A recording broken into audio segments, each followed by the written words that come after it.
Good afternoon, everyone. Now let us start with the discussion. The last of the times we were talking about the rates of tax, and in fact rates of tax में एक बड़ा important अपन ने वो as वाला provision पढ़ा था कि कब एज को 60 माना जाएगा, कब 60 नहीं माना जाएगा, 1 अप्रैल को जिसका बर्थडे आता है उसका क्या होगा, स्लैब रेट कब कौन सा लगेगा. So that is what actually we studied in the last of the discussions, and I told you to do some questions also on that. So I believe you must have done it and got the answers right. Was not a big deal answering it. देखो अभी question number 74 में तो clearly as 60 years है, और क्योंकि as 60 years है तो basic exemption limit 3 lakh से चालू होगा. एग्जाम्पल नंबर 75 में 31 मार्च को बर्थडे आया, तो क्योंकि 31 मार्च को बर्थडे आया, any time during the previous year he was of 60 years of age, and because he was of 60 years of age the age is 60, 3 lakh से एग्जम्पशन काउंट होगा. सबसे इंपॉर्टेंट 76 1 अप्रैल को बर्थडे आया, तो हमको प्रिंसिपल तो पता है कि 1 अप्रैल को जिसका बर्थडे आता है 31 मार्च को रात को 12 बजे वो 60 इयर्स का मान लिया जाएगा. तो रात को 12 बजे 00.00.00 पे he was of 60 years and he shall be considered of the age of 60 years. 3 lakh का स्लैब लिया जाएगा. तो ये तीनों एग्जाम्पल अपने हो गए, आपने कर ही लिए होंगे 3 लाख के स्लैब के हिसाब से. तो ये आंसर आ रहे हैं, जो भी आंसर हैं they are coming up and you know how to do it, not a big deal. Now with this said and done, हमने अभी तक नॉर्मल रेट्स ऑफ टैक्स पढ़ लिए, पूरी तरह से पढ़ लिए, स्पेशल रेट्स ऑफ टैक्स पढ़ लिए. तो मेरे ख्याल से तो अभी सब कुछ हो गया ना. रेट ऑफ टैक्स में नॉर्मल रेट भी हो गए, स्पेशल रेट भी हो गए. ऐसा लगता तो है कि रेट्स ऑफ टैक्स अपन ने पढ़ लिए, पर अभी भी ये चैप्टर बचा है, और अभी इनकम टैक्स के और रेट्स ऑफ टैक्स अपन पढ़ेंगे, और बचा है. अब कौन से रेट बचे सर? नॉर्मल हो गए, स्पेशल हो गए. आपने कहा था दो ही तरह के रेट होते हैं, नॉर्मल रेट, स्पेशल रेट. अब जो रेट बचे हैं वो स्पेशल रेट ही हैं, क्योंकि वो इनकम टैक्स एक्ट में दिए हुए हैं, पर ये रेट ऑफ टैक्स ऑप्शनल हैं. ऑप्शनल प्रोविजन सरकार ने दिए हैं, लोगों को चॉइस दी है कि आप चाहो तो इस रेट पे टैक्स दे सकते हो. अपने नोट्स में जब आप देखोगे, page number is page number 11, special optional taxation regime. So this is an optional rate of tax. लोगों को चॉइस है, आप चाहो तो इस रेट पे टैक्स दे सकते हो, हम आपको ऑप्शन दे रहे हैं. ठीक है, ये अपने आप में बहुत इंटरेस्टिंग चीज है. आपको ऑप्शन है, आप चाहो तो इस रेट पे टैक्स दे सकते हो. यहाँ पे जो ऑप्शन है उसका बैकग्राउंड मैं बताता हूँ, समझना. सबसे बड़ा डिस्कशन यहाँ पर डोमेस्टिक कंपनी का है. आप देखोगे page 11, it is all about domestic company. Domestic company में ऑप्शनल टैक्सेशन रेजिम दी हुई है. They have given a choice, option. Why this option, what this option, I'll talk about it. But they have given some option only in domestic company, not in foreign company. और फिर ऐसा ही cooperative societies में choice दी गई है, ऐसा ही इंडिविजुअल और एचयूएफ में चॉइस दी गई. तो इस तरीके से 3 कैटेगरी ऑफ पर्संस में चॉइस है. सबसे पहले हम पढ़ेंगे the choice of which is there in the case of domestic companies. तो I just start with the philosophy. देखो हुआ क्या, किस बैकग्राउंड में ये ऑप्शनल प्रोविजन आया. आज से 4-5 साल पहले की बात है, जब यूनाइटेड स्टेट्स में प्रेसिडेंट मिस्टर डोनाल्ड ट्रंप बने थे. तो उनका ये कहना था कि चाइना जो है वो बड़ा अच्छा देश नहीं है, और हमको बिजनेस में भारी नुकसान होता है चाइना से, etcetera etcetera. And he was trying to create pressure on China कि कैसे भी करके चाइना कुछ इंसेंटिव्स दे, या यूएस से कुछ भी चीजें इंपोर्ट कर ले जबरदस्ती, भले ही उनको जरूरत नहीं हो, whatever, I mean a lot of things were said and done at that time, and a trade war started between China and US. You must have heard of that trade war of US and China. तो trade war में US ने कई sanctions लगाए थे China पे, और कई restrictions थे इंपोर्ट पे या इंपोर्ट ड्यूटीज को लेकर, कई सारी चीजें थी, and a lot of things were happening. US companies जो चाइना में मैन्युफैक्चर करती हैं, उनको यूएस में कुछ इंसेंटिव्स नहीं दिए जाएंगे. ऐसी बहुत सारी चीजें हुई पिछले 3-4 साल 5 सालों में. 2016 से ऐसा हम कह सकते हैं एक एनवायरनमेंट, एक माहौल बन गया था कि कंपनीज चाइना से अब बाहर मूव करेंगी. ऐसे कुछ ना कुछ बातें होने लगी थी कि जो कंपनीज, दुनिया भर की कंपनीज चाइना में है, वो धीरे धीरे चाइना से बाहर जाएंगी. अब चाइना से बाहर दूसरे देश में जाएंगी. चाइना में उनको बहुत अच्छा बिजनेस एनवायरनमेंट है, बहुत सस्ता लेबर है, वॉट एवर इंफ्रास्ट्रक्चर बहुत अच्छा है. तो वो कंपनीज जब चाइना से बाहर जाएंगी तो कहाँ जाएंगी? That was a question. तो उसका जवाब, दूसरी कोई एशियन कंट्री में जाएंगी. वो एशियन कंट्रीज में मैन्युफैक्चरिंग कॉस्ट कम पड़ती है, और साथ ही साथ एशियन कंट्रीज में आपको एक्सपोर्ट के लिए काफ़ी अच्छा सेटअप मिल जाता है, बिकॉज राइट सी लाइन काफ़ी बड़ी है. जैसे इंडिया में भी we have a very big sea line there, और इसी तरह से इंडोनेशिया है, फिलीपींस है. यहाँ पर जो है सी लाइन अच्छी होने के कारण, कोस्टल एरिया होने के कारण एक्सपोर्ट में काफ़ी सहूलियत रहती है. तो ये बातें थी कि कंपनीज चाइना से तो बाहर मूव करेंगी, बट कहाँ जाएंगी? तो हमारा तो ये सोचना था इंडिया आएंगे, और क्या कहाँ जाएंगे. India is a big super power and all that thing, but India company क्यों आएगी? That is a bigger question. खास तौर पे टैक्स एंगल से. अभी जो अपन सोच रहे हैं वो टैक्स के एंगल से सोच रहे हैं कि टैक्स के एंगल से कोई कंपनी इंडिया क्यों आएगी. चाइना में उसको इनकम टैक्स नहीं लगता है. वहां पर उन्होंने टैक्स हेवन बना रखा है, एसीजेड बना रखे हैं, जहां पर टैक्स नहीं लगता है या बड़ा नॉमिनल टैक्स लगता है, बल्कि और सब्सिडीज मिलती हैं. अब ठीक है, वहां से अपने को बाहर निकलना है, तो कहाँ जाए? तो somebody said Singapore is a very good destination. Singapore में क्या है कि बिजनेस एनवायरनमेंट भी अच्छा है, प्रोफेशनलिज्म है, और साथ में इनकम टैक्स भी बहुत कम है. वहां पे इनकम टैक्स लगता है 17%. अपने यहाँ कंपनी में इनकम टैक्स कितना है? कंपनी में 30%, डोमेस्टिक कंपनी में. फॉरेन कंपनी जब इंडिया में बिजनेस करेगी तो इंडिया में सब्सिडरी वगैरह बनाकर बिजनेस करेगी, तो basically they will create a domestic company. तो डोमेस्टिक कंपनी में टैक्स रेट कितना है? 30%. और वो फाइनेंशियल ईयर 18-19 का टर्नओवर अगर 400 करोड़ तक है, तो टैक्स रेट है 25%. तो भी बहुत हैवी है. 30% ही मान के चले अपन, तो टैक्स रेट है. उस समय तो 30 होता था. ये 18-19 का टर्नओवर वाली बात भी बाद में आई है, पहले तो 30% था.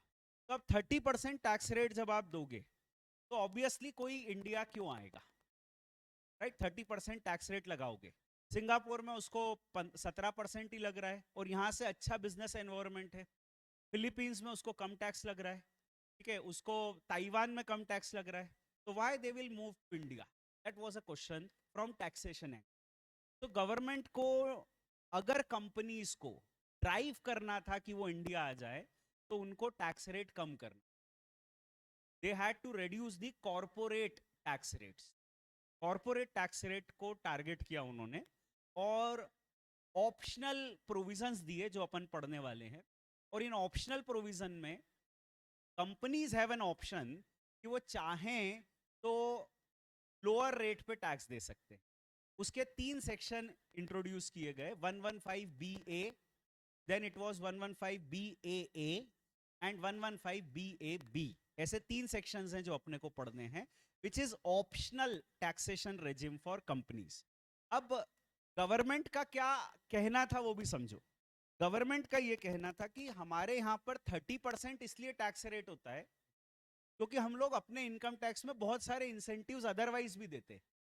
इनकम टैक्स में जब अपन पढ़ेंगे अपना syllabus, you will come across a lot of incentive provisions. कि अगर आप साइंटिफिक रिसर्च करते हो तो आपको ये बेनिफिट मिलेगा, अगर आप ऐसा करते हो तो आपको इनकम टैक्स में ये बेनिफिट मिलेगा. इनकम टैक्स का एक ऑब्जेक्टिव होता है रिफॉर्म्स, तो हम बहुत सारे रिफॉर्म मेजर्स टैक्स के जरिए इंट्रोड्यूस करते हैं।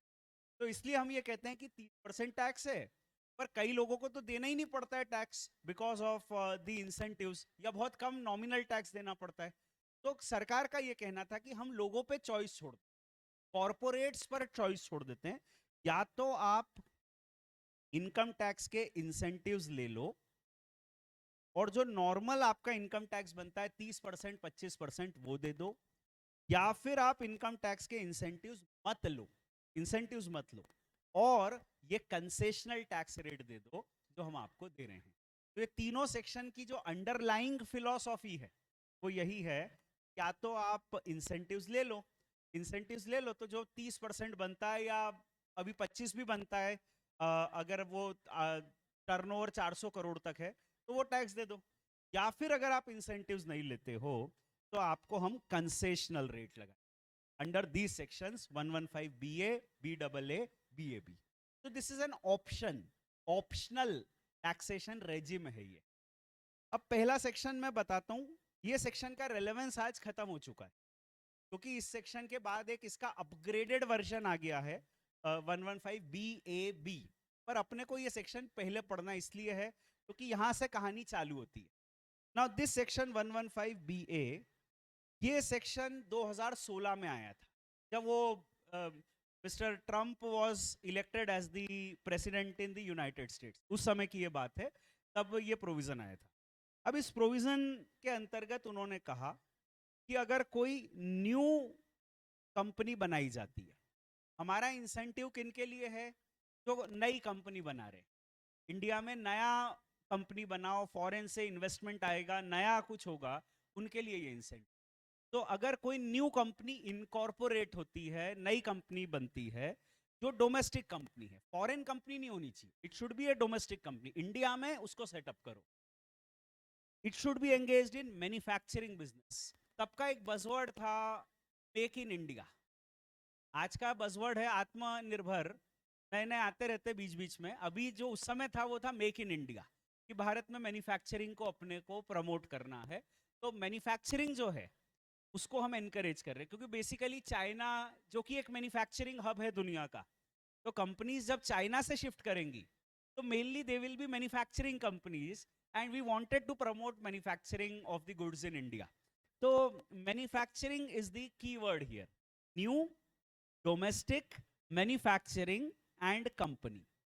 तो ये कंपनी नई होनी चाहिए, मैन्युफैक्चरिंग बिजनेस में एंगेज्ड होनी चाहिए, इंडिया में रजिस्टर्ड होनी चाहिए, end of course it should be a company. अब ये प्रोविजन क्या है ये समझो, ये प्रोविजन कहता है 115 BA कि डोमेस्टिक कंपनीज पर रेट ऑफ टैक्स लगेगा 25%। उस समय क्या 30% ही रेट जो था वो अपने आप में रेट होता था, उस समय 30% was the rate of tax. तो उनने कहा कि 25% हम लगाएंगे विच इज अ कंसेशन। उस समय के हिसाब से तो कंसेशन था कि 30 नहीं लगाएंगे 25 लगाएंगे, उस समय के हिसाब से it was a concession actually. तो 25% टैक्स लगेगा अगर ये कंडीशंस फुलफिल हो जाती। Condition number 1, companies should be set up on or after 1 March 2016। It should be set up on or after 1/3/2016।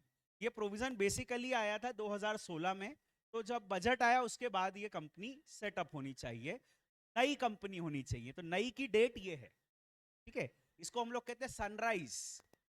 Sunrise कब से होना चाहिए, 1 मार्च 2016 के बाद होना चाहिए, right. This provision comes only for those enterprises who are rising after this date, set up after this date. Company should be engaged in manufacturing business, manufacture और production of article और thing, and not engaged in any business. ऐसा नहीं कि हम तो manufacture भी करते हैं साथ में 25 और बिजनेस करते हैं। Your business should be purely manufacturing business, that is the second condition. Third condition is, जैसा मैंने बताया कि ये ऑप्शनल रेजिम तभी है जब आप इनकम टैक्स में इंसेंटिव्स नहीं लेते हो। तो इनकम टैक्स के ये इंसेंटिव्स आप नहीं, ये इंसेंटिव्स क्या हैं अभी अपने को नहीं पता, जब अपन सिलेबस पढ़ेंगे तब ये इंसेंटिव्स की बात करेंगे। सेक्शन 10AA का इंसेंटिव नहीं लोगे, चैप्टर 6 से पार्ट सी का इंसेंटिव नहीं लोगे। क्या होते हैं वी हैव टू स्टडी। अभी चैप्टर 6 से नाम पहले भी आया है, अब उसमें कोई पार्ट्स ही लिखा है वो भी नहीं पता, अपने को पढ़ेंगे। फिर उसके अलावा एडिशनल डेप्रिसिएशन नहीं लोगे, साइंटिफिक रिसर्च का डिडक्शन नहीं लोगे, ऐसा उन्होंने क्लियरली लिखा है कि ये इंसेंटिव्स आप नहीं लोगे।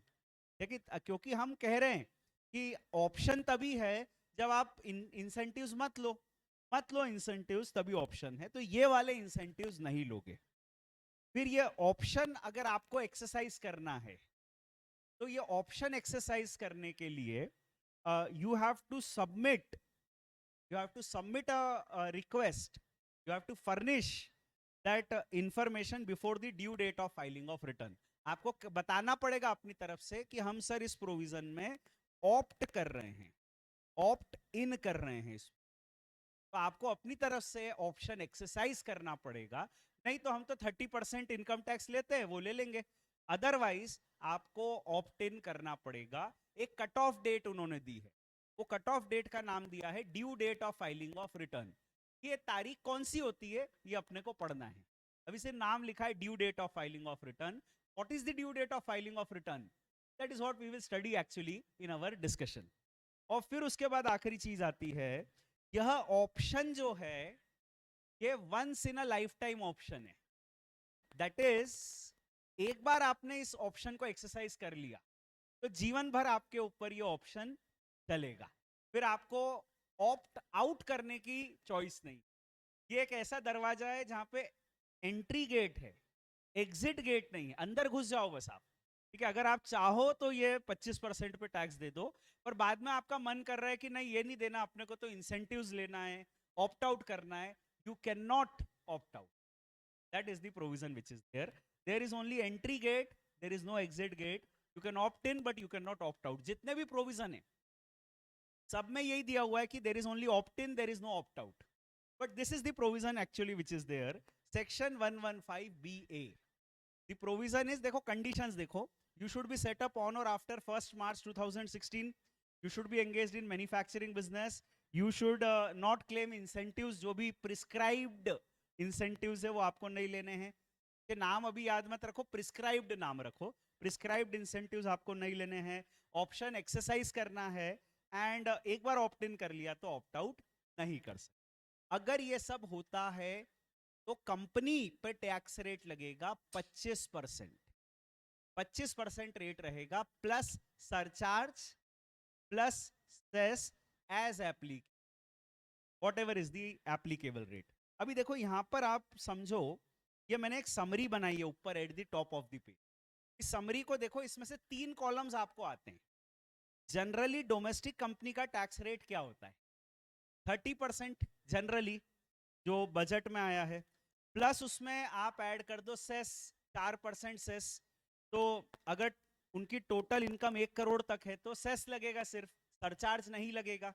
तो जनरली कंपनी का टैक्स रेट रहेगा 30% प्लस 4%, विच इज 31.20%। यहाँ फिगर गलत लिखा है, इट इज 31.20%।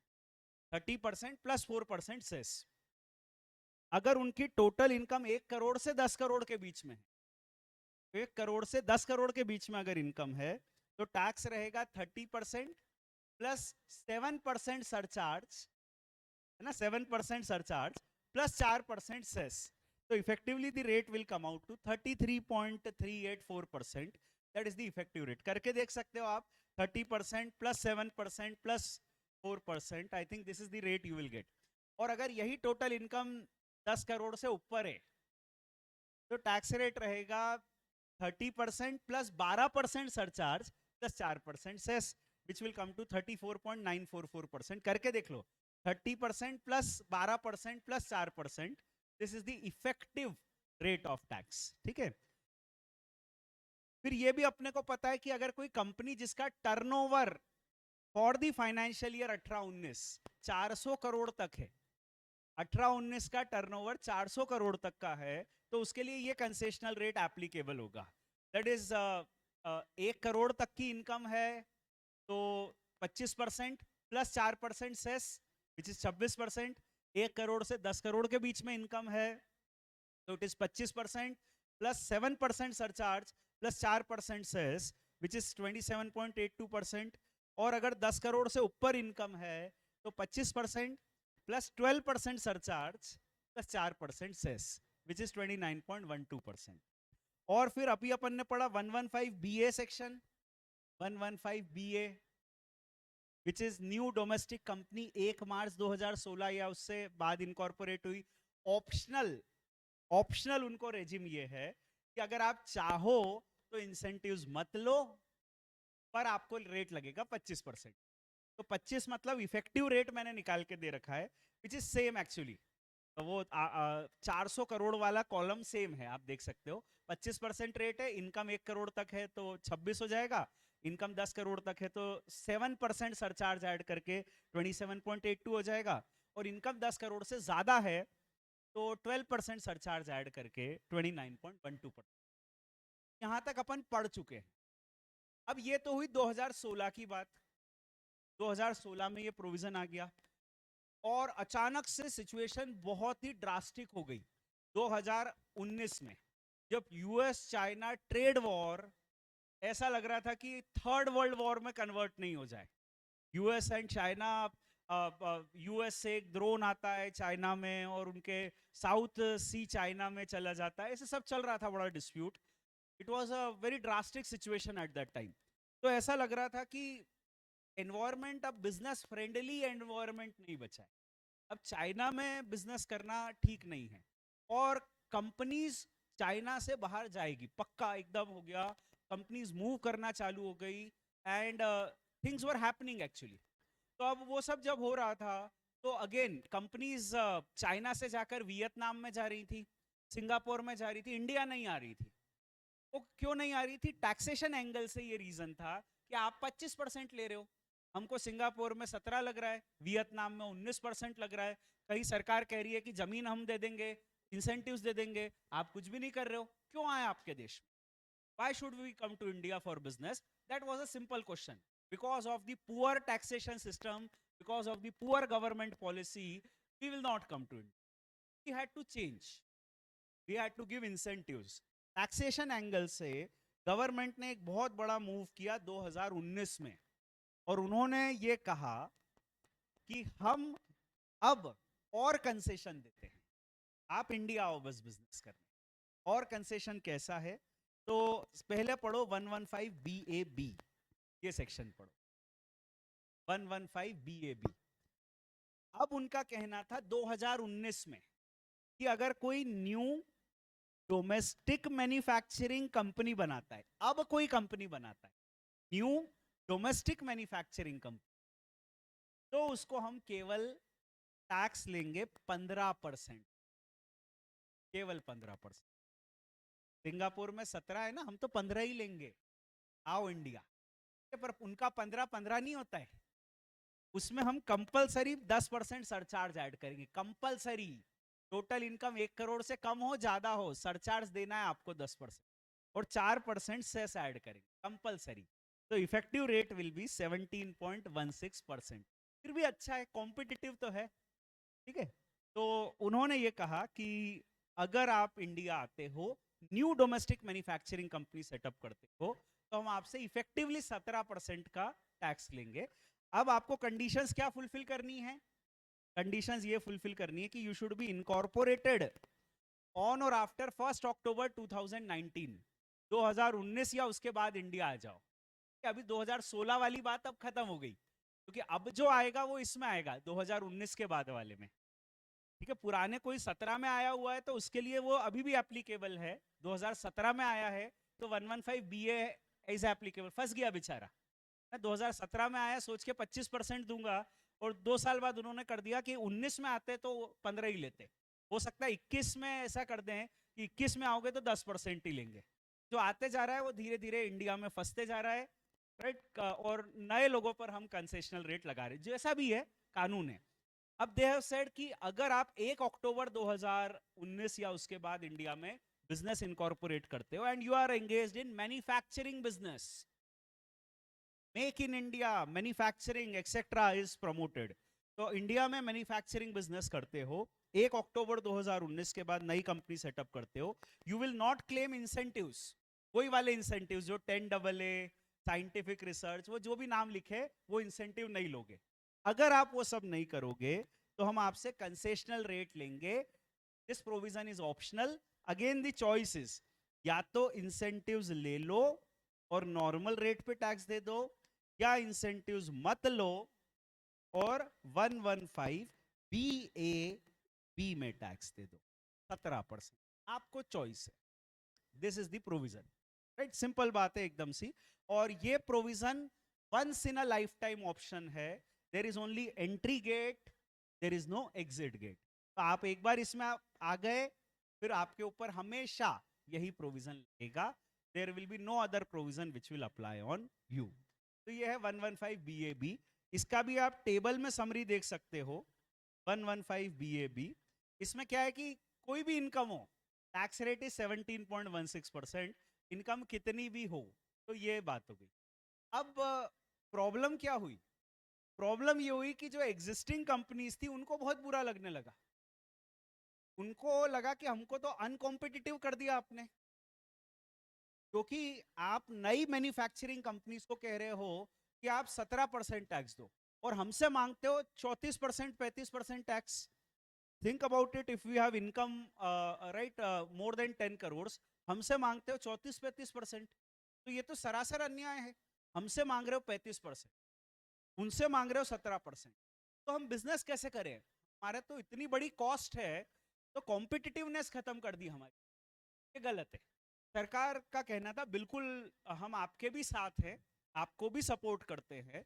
तो they gave another section 115BAA. This section 115BAA is for existing company.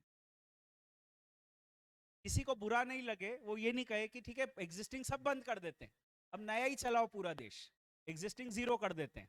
तो ऐसा नहीं कहे कोई. उनने कहा कि भाई एग्जिस्टिंग कंपनीज को भी हम इंसेंटिव दे रहे हैं. और ये मैन्युफैक्चरिंग बिजनेस हो, ट्रेडिंग बिजनेस हो, कोई भी business, existing domestic companies are getting this incentive. existing domestic companies, they may be engaged in any business. This is very important. अभी तक सारी कहानी मैन्युफैक्चरिंग की थी, पर 115BAA is about any business.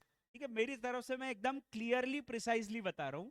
115BAA is about any business. यहां पर सिर्फ इतनी सी बात है कि या तो आप इंसेंटिव्स ले लो और जो नॉर्मल टैक्स देते हो वो दो, या फिर इंसेंटिव्स मत लो तो 22% की रेट पे टैक्स दे दो. 22 एक अच्छा कॉम्पिटिटिव रेट दे रहे हैं आपको. जो आपको 30 था उसको 22 कर रहे हैं. इसमें 10% कंपलसरी सरचार्ज तो ऐड कर ही लेंगे हम, और 4% सेस ऐड कर ही लेंगे. तो अगर आप इस सेक्शन में ऑप्ट इन करते हो,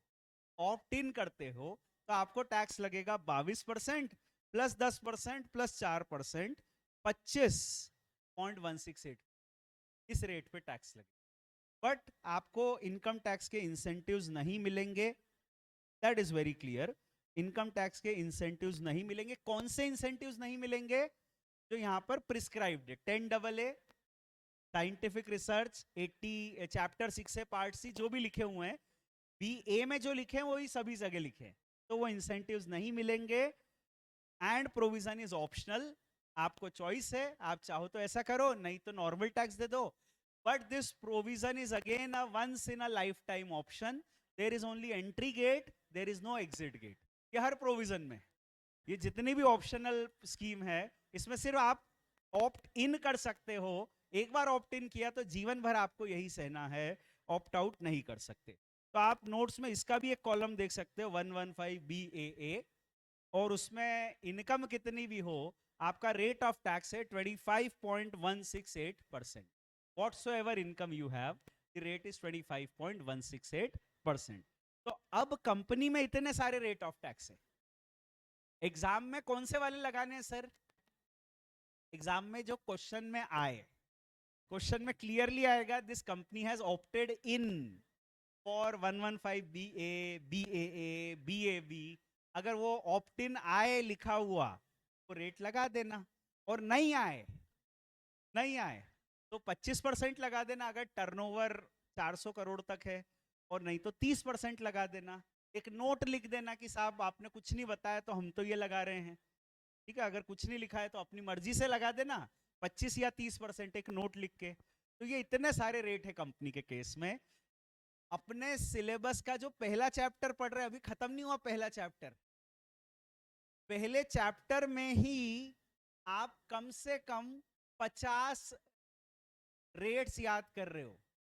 स्लैब रेट याद किए, फिर कंपनी फर्म सरचार्ज के कई फॉर्मूला याद किए, फिर स्पेशल रेट याद किए, फिर 5 लाख तक का रिबेट, तो 5 लाख भी तो एक फिगर है, 5 लाख तक, फिर 60 साल, 60 से 80, 80 से ऊपर, और फिर उसके अलावा आपने याद किया 50 लाख सरचार्ज के लिए, ठीक है, रेसिडेंट नॉन रेसिडेंट, वो इतने सारी चीजें आपने याद की। रेट्स, सिर्फ रेट ही बोलो तो 50 रेट्स। अभी ये इतना बड़ा चार्ट याद करना है कंपनी में क्या रेट है, या प्रिंसिपल याद करना है एटलीस्ट, कहाँ सरचार्ज है, कहाँ ऑप्शनल है, कहाँ नहीं है। तो इनकम टैक्स में बस ज्यादा चीजें नहीं है, अपना बहुत छोटा सा सब्जेक्ट है। शिव जी का प्रसाद है, शिव जी, ठीक है, का प्रसाद आ रहा अभी है ही, मतलब शिवरात्रि आने ही वाली है, तो शिव जी का प्रसाद है अपना सब्जेक्ट। और आराम से ग्रहण करो, मजे से, कोई कोई चिंता की बात नहीं है, टेंशन नहीं होती है, ठीक है। तो मजे से शिव जी का प्रसाद ग्रहण करो, कोई चिंता नहीं है। बस 2000 बातें अपने सब्जेक्ट, 2000 बातें हैं, और करीब 150 रेट्स हैं। अभी 60 तो पढ़ ली अपन ने, धीरे धीरे पढ़ते जाएंगे। 150 रेट्स अपने को याद रखने, ज्यादा कुछ है ही नहीं। ये सब कर लिया तो क्या 60 नंबर तो आ ही जाएंगे अपने को, ये 60 नंबर के लिए अपना सब्जेक्ट है। अभी ऐसा करो कि जो आपको वो क्वेश्चन शीट है, उस क्वेश्चन शीट में थोड़े से क्वेश्चन ऐसे ही कर लो, ऑप्शनल टैक्सेशन रेजिम पे। ये 4-5 क्वेश्चन है बस, फटाफट कर लो, देख लेना कौन सा सेक्शन लग रहा है, उस हिसाब से रेट लगा लेना, बहुत ही सिंपल है। यस, ऐसी कोई एक कंपनी ने section 115 B double A choose कर लिया, उन्होंने किसी और को कंपनी बेच दी, कंपनी बेच दी जिसने खरीदी, वो कंपनी इनकॉर्पोरेट कब हुई थी? जिस दिन खरीदी उस दिन इनकॉर्पोरेट हुई थी? नहीं, खरीदी थी, वो तो परचेज डेट है। इनकॉर्पोरेट कब हुई थी? शुरू में। उस तरीके से होगा, बेचने से नई कंपनी थोड़ी बन जाती है। नया रेट कैसे चूज करेंगे? नहीं, once you have entered in, you have entered in, आप बेच दो, नए मालिक को बता के बेचना कि ये कंपनी ये सेक्शन में कवर्ड है, कुछ नहीं हो सकता, कानून में कुछ नहीं है। 115 बी डबल ए किस डेट से पहले इनकॉर्पोरेट होना है? बी डबल ए में कोई डेट नहीं लिखी है बेटा, तो वहां पे it can be incorporated on any date, the provision is 22%। नहीं, 2016 के पहले के लिए भी यही प्रोविजन है। existing, any existing company, any existing company, whatever business, 115 BAA is for everybody। जल्दी से क्वेश्चन कर लो, देख लो, मैच कर लो सारे आंसर्स, बहुत ही सिंपल है, चार्ट में से आंसर्स करने हैं, कोई चिंता की बात नहीं है।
चलो हो गए ये questions? Anybody having a problem with any of the question? Done. चलो अब आगे सुनो। अब जैसा डोमेस्टिक कंपनीज में उन्होंने ऑप्शनल टैक्सेशन रेजिम दी है, वैसा ही ऑप्शनल टैक्सेशन रेजिम उन्होंने रेसिडेंट कोऑपरेटिव सोसाइटीज में भी दिया। It is not for non resident cooperative societies, it is for resident cooperative society, only resident cooperative societies. So in the case of resident cooperative societies, in principle the philosophy is same. या तो आप existing cooperative societies के लिए, नई cooperative societies के लिए नहीं है ये, एग्जिस्टिंग कोऑपरेटिव सोसाइटीज के लिए है। प्रिंसिपल ये है कि या तो आप इनकम टैक्स के इंसेंटिव्स क्लेम कर लो और नॉर्मल रेट पे टैक्स दे दो। आपको याद है कोऑपरेटिव सोसाइटी का rate of tax? Cooperative society में टैक्स लगता है स्लैब रेट पे, याद है? कोऑपरेटिव सोसाइटी 10,000 तक 10%, 10,000 से 20,000 तक 20%, उससे ऊपर 30%। सरचार्ज तब लगता है जब टोटल इनकम 1 करोड़ से ज्यादा है, और 1 करोड़ से ज्यादा इनकम है तो 12% सरचार्ज लगता है, और 4% सेस तो होता ही है, अपने को पता है। तो we know the rate of tax in the case of cooperative societies. तो या तो इनकम टैक्स के इंसेंटिव्स ले लो और नॉर्मल रेट जो अपने हैं उससे टैक्स दे दो, या फिर इनकम टैक्स के इंसेंटिव्स मत लो और 22% की रेट पे टैक्स दे दो। 22% plus compulsory 10% surcharge plus compulsory 4% cess, उस पे टैक्स दे दो। ठीक है, effectively it is 25.168% effective. 22 plus 10% surcharge plus 4% cess, effective is this.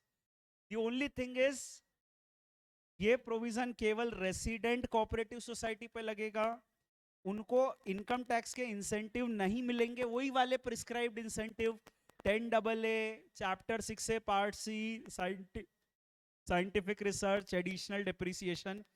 Option आपको एक्सरसाइज करना पड़ेगा, you have to opt in into this provision before the due date of filing of return, और एक बार आपने ऑप्ट इन कर लिया तो ये प्रोविजन आप पर कंटिन्यू करेगा। This provision will apply on you continuously, and you cannot opt out of this section. There is only opt in, there is no opt out of this section. तो ये है 115 BAD सेक्शन। इस पे भी 2-3-4 question दिए, देखो कर लो, बात हो जाएगी। तो बहुत बड़ी बात नहीं है, 1 मिनट ले लो, बस रेट लगाना 25.168%। The moment you apply for go for this, you have to apply 115 BAD section. Simple है, ठीक है। अब एक क्वेश्चन ये है कि एग्जाम में कौन सा रेट लगाएं। तो अगर क्वेश्चन में लिखा है that the cooperative society has applied for 115 BAD, तो 115 BAD के हिसाब से करना, नहीं तो नॉर्मल से कर लेना, आपको चॉइस है ना। पहले नॉर्मल लगाना, नहीं बोला हो कुछ तो, और अगर बोला 115 BAD तो 115 BAD से कर लेना। तो cooperative society, these are the tax rates. कुछ नहीं, सब पे 25.168% निकाला है मैंने, if they go for 115 BAD। Sorry, इसमें I could not hear it. New लिखा है क्या? नहीं, न्यू और एग्जिस्टिंग सबके लिए है ना, ये सबके लिए है। वो 2 प्रोविजन केवल न्यू डोमेस्टिक कंपनीज के लिए थे, 115 BA एंड 115 BAB। बाकी जैसे 115 BAA was फॉर एवरीबडी, ये भी सबके लिए है, सबके लिए। न्यू लिखा है क्या? नहीं लिखा है तो पढ़ना नहीं है न्यू। हाँ, लिखा है? नहीं लिखा है तो पढ़ना नहीं है, है ना, न्यू नहीं पढ़ना है। एक मिनट, क्या इंसेंटिव लेंगे तो टैक्स नॉर्मली देंगे, और इंसेंटिव नहीं लेंगे तो टैक्स 25-22-25। बेटर कौन सा है सर? दोनों में से बेटर कौन सा है? It depends on facts and circumstances of each case. हमारी सोसाइटी को तो कोई इंसेंटिव मिलते ही नहीं था पहले से, जब मिलते ही नहीं था तो हमारे लिए बेटर है 25%। हमारी सोसाइटी की तो इनकम ही 4,000 होती है साल की, तो हमको वैसे ही 10% लगता है, तो हमारे लिए बेटर है normal rate. It is subjective, you can not answer it as a standard formula कि सबके लिए ये बेटर है। इट इज सब्जेक्टिव, तभी तो चॉइस है। चॉइस का रेलेवेंस ही तब है जब दोनों बातें कहीं ना कहीं किसी को फिट कर सकती है। ठीक है, हाँ जी। कोई सोसाइटी है, मान लो सोसाइटी है, उसको नॉर्मल रेट पे टैक्स लग रहा था, अब ये प्रोविजन आ गया, अब जिस भी साल आपको अच्छा लगे ऑप्ट इन कर लेना। जब भी ये प्रोविजन आया उसके बाद जब भी आपकी इच्छा हो उस साल ऑप्ट इन कर लेना। ठीक है, we are giving you an option कि मान लो 2020 में ये प्रोविजन आया, अब आपका पूरे जीवन में जब आपको अच्छा लगे ऑप्ट इन कर लेना। एक बार ऑप्ट इन किया, अब आप दरवाजे में घुस गए, अब बाहर नहीं निकल सकते। हाँ, इस साल ऑप्ट किया, इस साल का असेसमेंट अगले साल एक ही साल है वो। Actually they are relative terms. If you say previous year 2021, you obviously mean assessment year 21-22। So इस साल और अगला साल एक ही चीज है, अलग अलग है ही नहीं। इस साल ऑप्शन आया, इस साल मतलब प्रीवियस ईयर बोलो, एग्जाम्पल बोलो, प्रीवियस ईयर 2021 में ऑप्शन आया, प्रीवियस ईयर 2021 में ऑप्शन आया, that obviously means assessment year 21-22 में आया। ऑब्वियसली दैट मीन्स कि ऑप्शन असेसमेंट ईयर 21-22 में आया। So it is purely this concept which is there. अब अगला सेक्शन अपन पढ़ते हैं, सेक्शन 115 BAC, 115 BAC। ये एक बहुत ही इंपॉर्टेंट सेक्शन है 115 BAC। इसलिए इंपॉर्टेंट है क्योंकि इंटरमीडिएट में अपना जो असेसी है वो है इंडिविजुअल HUF। अपना असेसी इंडिविजुअल ही है, बल्कि अपना असेसी इंडिविजुअल है। बाकी लोगों के रेट अपने को कोर्स में बुक्स में दिए हैं इसलिए अपने को पढ़ना है, बाकी अपना फोकस जो रहता है वो इंडिविजुअल पर रहता है। And what happened last year, पिछले साल का जब बजट आया था 2020 में, तब कई लोगों को ये ऐसा मिसकंसेप्शन हो गया था कि इनकम टैक्स में उन्होंने स्लैब रेट पूरी तरह से चेंज कर दिए। उन्होंने कुछ ऐसे स्लैब रेट कर दिए, आई डोंट नो, हो सकता है पिछले साल के बजट के बाद आपने भी ये चीज पढ़ी हो अखबार में कि 2.5 लाख तक एग्जाम, 2.5 लाख से 5 लाख तक 5%, 5 लाख से 7.5 लाख तक 10%, 7.5 लाख से 10 लाख तक 15%, फिर 10 लाख से 12.5 लाख तक 20%, फिर 12.5 लाख से 15 लाख तक 25%, फिर 15 लाख से ऊपर 30%। हर 2.5 लाख में 5-5% बढ़ रहा है। सिंपल तरीका है, मतलब इतना कॉम्प्लिकेटेड रेट ऐसा दिखने में लग रहा है, बट इट इज सिंपल कि हर 2.5 लाख पे 5% बढ़ रहा है। हो सकता है कि कई लोगों ने ये रेट पढ़े हो अखबार में, उनको कंफ्यूजन हो, क्योंकि अपनी बैच में somebody came to me and asked कि सर आप जो रेट पढ़ा रहे हो वो थोड़ी अब तो हमने ऐसा पढ़ा था 2.5 लाख तक एग्जाम, 2.5 लाख से 5 लाख तक 5%, फिर 7.5 लाख तक होता है ना 10%। इंटरनेट पे भी है सर, हमने ऐसा पढ़ा, आप जो पढ़ा रहे हो वो नहीं है सर। तो ये है, ये मैं भी आपको ये भी रेट पढ़ा रहा हूं, but this is optional, this is optional taxation regime which is given. so I'll explain this, and this is very important। इसलिए इंपॉर्टेंट है कि आपका सिलेबस खत्म होने तक, आखिरी दिन तक ये रेट आपके काम आने वाला है। एग्जाम में आपको क्वेश्चंस आएंगे बड़े बड़े 10 नंबर के, 15 नंबर के, जिसमें आपको बहुत सारा कैलकुलेशन 2 बार करना पड़ेगा। अगर हम नॉर्मल प्रोविजन में जाते हैं तो क्या होगा, अगर हम इस ऑप्शनल प्रोविजन में जाते हैं तो क्या होगा। बाकी सब में मैंने 2 कैलकुलेशन नहीं बताए क्योंकि वहां पर अपना फोकस नहीं था। यहां पर अपना फोकस है इंडिविजुअल और HUF, individual is the focus. तो यहाँ पर ये ऑप्शनल प्रोविजन को अपने को ज्यादा एलोबरेट करना, और हर चैप्टर में इसका रेलेवेंस आएगा. I will come across 1 or 2 question, मैं बोलूंगा कि देखो अच्छा आप इस क्वेश्चन में टैक्स निकालो, अब टैक्स निकालो, और फिर मैं बोलूंगा कि दोनों तरीके से निकालो. तो आप इतने दिन से पढ़ रहे हो नॉर्मल वो सब, और उसके अलावा ऑप्शनल प्रोविजन, दोनों से निकाल के बताओ, और बताओ किस में ज्यादा फायदा है.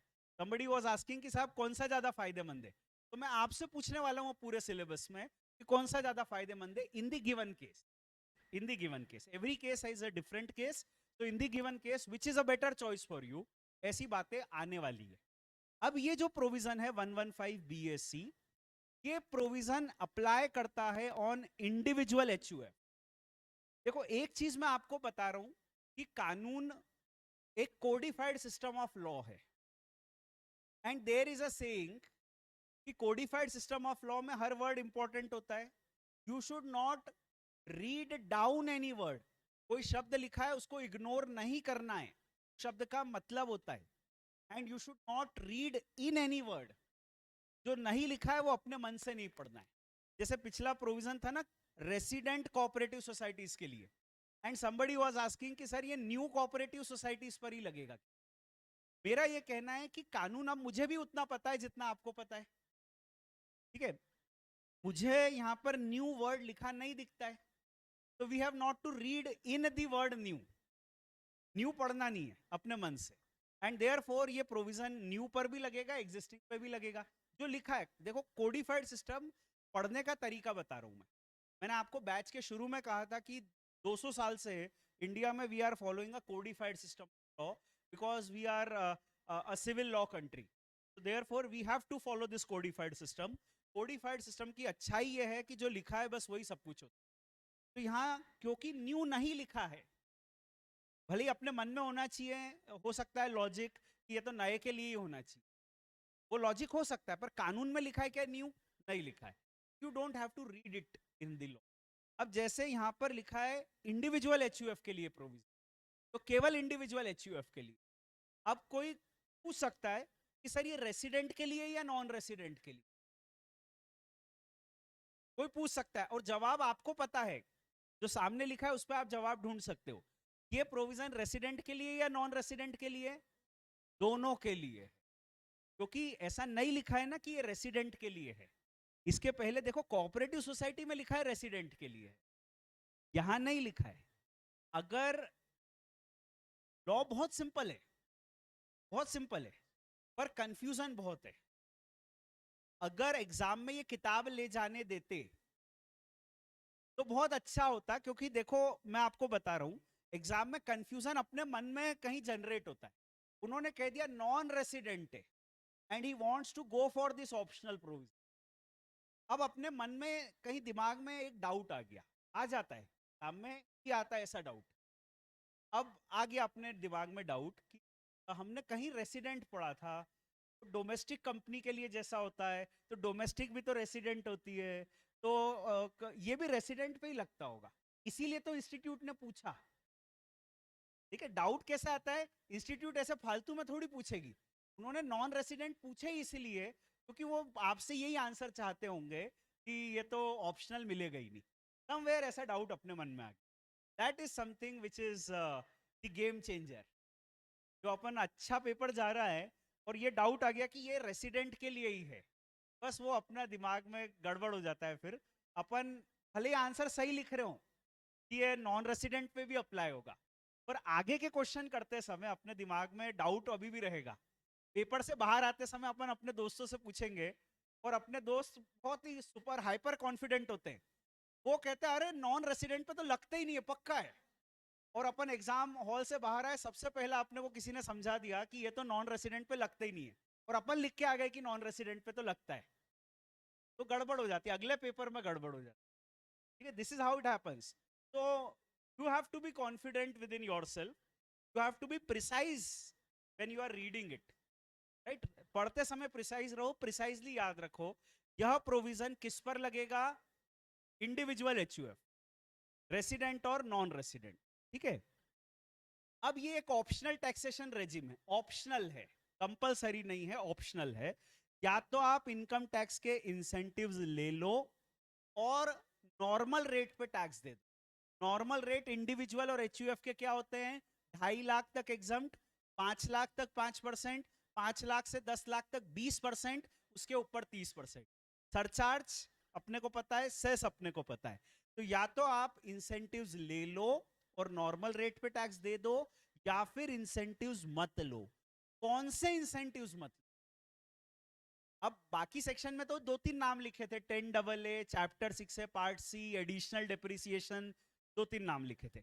यहां पर एक पेज भर के इंसेंटिव्स के नाम लिखे, और ये इंसेंटिव्स कौन से हैं ये अपने को धीरे धीरे समझ आएंगे जैसे जैसे अपन अपना सिलेबस पढ़ते जाएंगे। सैलरी हेड से संबंधित कुछ इंसेंटिव्स है, तो वो सैलरी हेड में समझ आएंगे। जैसे आप पढ़ोगे standard deduction, professional tax, entertainment allowance, HRA, helper allowance, children education, etcetera etcetera, ये आपको सैलरी हेड से समझ आएंगे।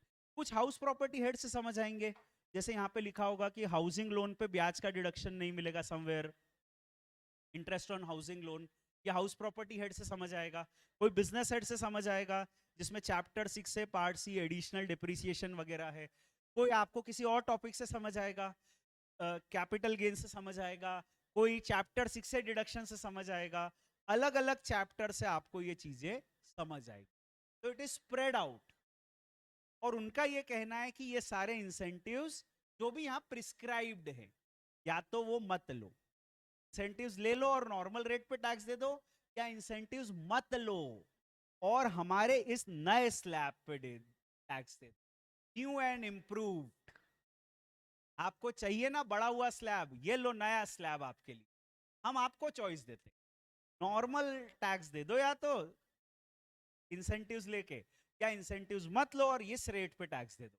हर 2.5 लाख पे 5% बढ़ रहा है, सिंपल है, इस नए स्लैब पे टैक्स दे दो, plus surcharge plus cess as applicable. As applicable, compulsory 10% surcharge नहीं है। 50 लाख से ऊपर इनकम है तो सरचार्ज लगेगा 10%, 1 करोड़ से ऊपर इनकम है तो सरचार्ज लगेगा 15%, 2 करोड़ से ऊपर इनकम है तो सरचार्ज लगेगा 25%। As applicable, whatever, cess 4%। बहुत इंपॉर्टेंट, यहां का स्लैब स्टार्ट होता है 2.5 लाख से। अब सर एज अगर 60 साल या उससे ज्यादा है तो क्या होगा? क्या 3 लाख तक एग्जाम्प्ट? हाँ हाँ, 3 लाख तक exempt, starting point will be 3 lakhs। अगर एज 80 साल या उससे ज्यादा है तो क्या 5 लाख तक एग्जाम्प्ट? हाँ, 5 लाख स्टार्टिंग पॉइंट हो जाएगा।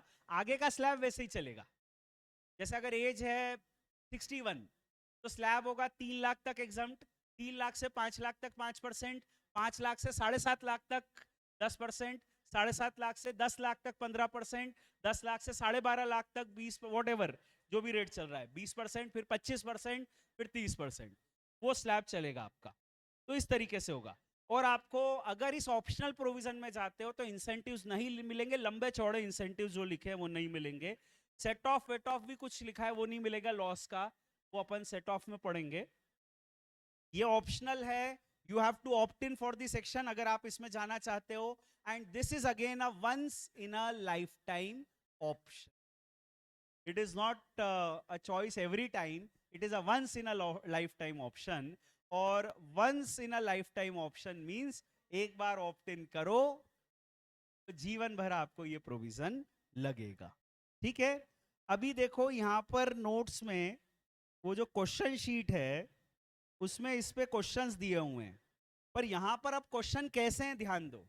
यहां पर क्वेश्चन है कि असेसी को 2 तरह का कैलकुलेशन करना है। टोटल इनकम जैसे 3 लाख दी हुई है, तो अब आपको 2 तरीके से कैलकुलेशन करना है। अगर नॉर्मल स्कीम में जाते हो तो क्या टैक्स बनेगा, और ऑप्शनल स्कीम में जाते हो तो क्या टैक्स बनेगा। अच्छा, रिबेट भी दोनों जगह होती है, रिबेट भी 5 लाख तक की इनकम है तो रिबेट मिलेगी, दोनों जगह है, यहां भी रिबेट मिलेगी। यहाँ बाकी चीजों में कोई चेंज नहीं है, रिबेट और सीनियर सिटीजन वाला क्राइटेरिया वो सब रहेगा। तो आपको ऐसा करना है। सेकंड क्वेश्चन जब देखोगे 86, तो वहां पे, या 87 देखोगे तो इंसेंटिव का फिगर भी लिखा है। तो अब आपको क्या करना पड़ेगा कि जैसे 87 वाले क्वेश्चन में पहले क्वेश्चन को सॉल्व करना पड़ेगा नॉर्मल स्कीम में। अगर इनकम 13 लाख है तो यहाँ 13 लाख पे टैक्स निकला है। अगर आप नॉर्मल स्कीम में जाते हो तो 13 लाख पे टैक्स, पर अगर आप ऑप्शनल स्कीम में जाते हो तो 13 लाख प्लस अनअवेलेबल इंसेंटिव्स, जो इंसेंटिव आपको नहीं मिलेंगे उनको ऐड बैक करना पड़ेगा, और 14 लाख पे टैक्स निकालना। तो दो इंक्लूडेड है टोटल इनकम में, ये इंसेंटिव इंक्लूडेड हैं, ऐसा लिखा हुआ है, क्वेश्चन प्रिसाइज है। टोटल इनकम में ये इंक्लूडेड है, मतलब इनका इंसेंटिव दिया हुआ है। तो अगर आप ऑप्शनल प्रोविजन में नहीं जाते हो तो इंसेंटिव मिलेगा, 13 लाख पे टैक्स निकलेगा। ऑप्शनल स्कीम में जाते हो तो आपको इंसेंटिव नहीं मिलेगा, तो उस इंसेंटिव को हटाना पड़ेगा, 14 लाख पे टैक्स निकले। तो ऐसा करना है। आगे के बहुत सारे क्वेश्चन है up to question number 94, and if you do these questions up to 94 you are done with our first chapter. Finally, as सब में बिलो 60 ले लो, है ना। अबो 60 लोगे तो फिर वो 3 लाख से चालू कर देना, जैसी आपकी मर्जी। मैंने बिलो 60 लेके किया है, तो कर लो, इसको सॉल्व करो। Let us C.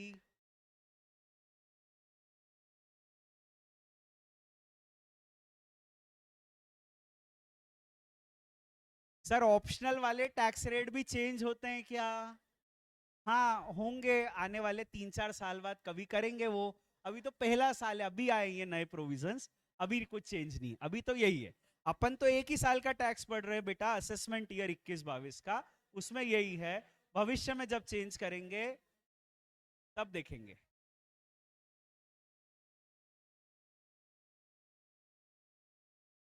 Solve it out, I just discuss it once you are done with it.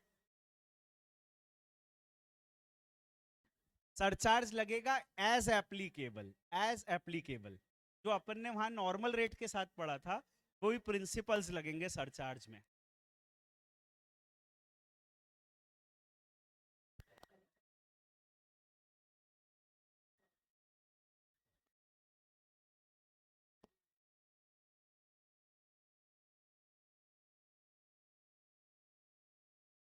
ये जो टैक्स निकला स्लैब रेट से, ये ऑप्शनल 115 BAC के हिसाब से जो टैक्स निकला, उसमें ये स्टेप 1 का टैक्स है। इसमें से रिबेट माइनस करेंगे एज एप्लीकेबल, सरचार्ज और सेस ऐड करेंगे as applicable. This is only step 1 tax, basic tax.